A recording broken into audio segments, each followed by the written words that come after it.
இந்த சனாதன சங்கி கும்பல் இந்தியாவில் சாதி கலவரத்தையும் மத கலவரத்தையும் தூண்டுறது மட்டும் இல்லாம அமெரிக்காவில் போய் சாதி அமைப்பை உருவாக்கி அங்க கலவரத்தை ஏற்படுத்த முயற்சி பண்ணியிருக்காங்க. இது நான் சொல்லல, யார் சொல்றாங்க அப்படின்னா அமெரிக்கா நாடாளுமன்ற உறுப்பினர் சொல்றார். என்ன சொன்னார் அப்படின்னா, அமெரிக்கா தகுதி வாய்ந்தவர்களுக்கான நாடு.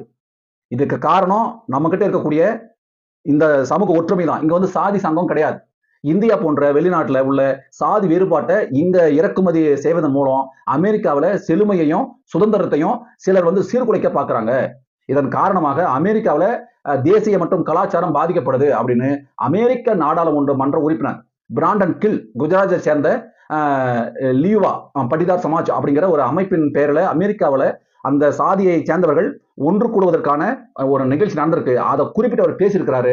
அந்த நிகழ்ச்சி அப்புறம் நடந்துச்சு அப்படின்னா அந்த சாதியை கட்டமைச்சு அங்க ஆதிக்கத்தை அப்புறம் நிலைநாட்டலாம்னு அவர் இந்த கூட்டத்தில் பேசியிருக்காங்க.